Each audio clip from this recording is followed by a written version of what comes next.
आज हम उपसर्ग और प्रत्यय के बारे में जानेंगे और समझेंगे। पहला बात है कि उपसर्ग और प्रत्यय होता क्या है। जब हम जानते हैं कि शब्द के निर्माण का जब प्रक्रिया होता है उसके दरमियान शब्द का निर्माण तीन प्रकार से होता है। एक उपसर्ग जोड़कर, प्रत्यय जोड़कर या समास के द्वारा होता है। तो सबसे पहले हम जानते हैं उपसर्ग में ना उपसर्ग के बारे में जानते हैं। उपसर्ग जानने से पहले हम ये कह सकते हैं कि मूल शब्द एक व्युत्पन्न शब्द होता है। मूल शब्द ये क्या होता है? ऐसा शब्द जो अपने मूल स्वरूप में रहे, जिसमें कोई परिवर्तन ना हो, ना उसमें उपसर्ग लगे ना प्रत्यय लगे, उसे हम कह सकते हैं मूल शब्द कहते हैं। व्युत्पन्न शब्द क्या होता है? तो ऐसे शब्द जो मूल शब्द रूप में रहे और उसमें या तो उपसर्ग लग जाए या प्रत्यय लग जाए या फिर किसी प्रकार उसमें परिवर्तन आ जाए तो उसमें से एक नया शब्द बन जाता है, तो वह व्युत्पन्न शब्द होता है। अब जानते हैं हम लोग उपसर्ग क्या होता है। उपसर्ग इसको हम कह सकते हैं अंग्रेजी में प्रीफिक्स भी कहेंगे।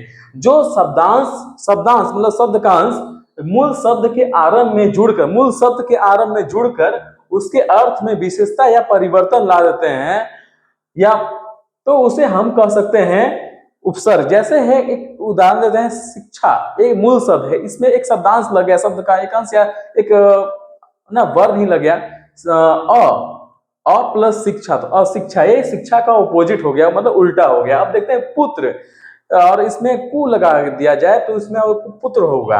अब देखते हैं हिंदी में जो है उपसर्ग जो है तीन भाषाओं के उसके उपसर्ग लगाया जाता है। तीन तरह के भाषाओं के उपसर्ग लगाया जा सकते हैं। जैसे पहला संस्कृत का उपसर्ग लगाया जा सकता है, हिंदी के उपसर्ग लगाया जा सकता है और एक विदेशी भाषाओं के भी उपसर्ग लगाया जा सकता है। अब हम समझेंगे प्रत्यय क्या होता है। अब जानेंगे प्रत्यय। ये प्रत्यय जो शब्दांश मूल शब्द के अंत में लगकर उसके अर्थ में परिवर्तन या विशेषता ला दे तो हम उसे कहेंगे प्रत्यय कहते हैं।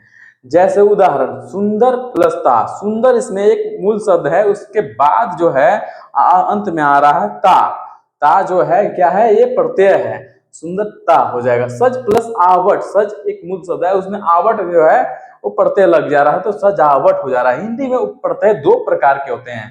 हिंदी में हम जानेंगे प्रत्यय जो है दो प्रकार के होंगे, एक कृत प्रत्यय होगा, एक दूसरा है तद्धित प्रत्यय। कृत क्री जिसमें क्रिया साथ में जुड़ा, वैसे प्रत्यय जिसमें क्रिया के साथ में प्रत्यय जुड़ा रहे ना, तो क्रिया का साथ प्रयोग किया जाता है उसमें, तो वो है जैसे पढ़ाई, तो पढ़ है क्या है, इसमें क्रिया है और इसके साथ जो है आई प्रत्यय लग गया तो पढ़ाई।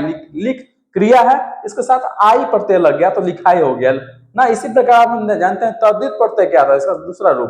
तद्धित प्रत्यय जो संज्ञा, सर्वनाम, विशेषण, सूचक शब्दों के अंत में जुड़ते हैं। जो प्रत्यय जो है संज्ञा, सर्वनाम, विशेषण जैसे सूचक शब्दों के अंत में जुड़ते हैं वे तद्धित प्रत्यय कहलाते हैं। जैसे पंजाब प्लस ई, तो संज्ञा मतलब कि नाम वाले शब्द हैं, सर्वनाम उसके जगह पर प्रयोग किया जाने वाले शब्द हैं।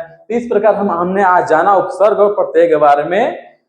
अब अगले वीडियो में कुछ नए टॉपिक को लेकर आएंगे हम।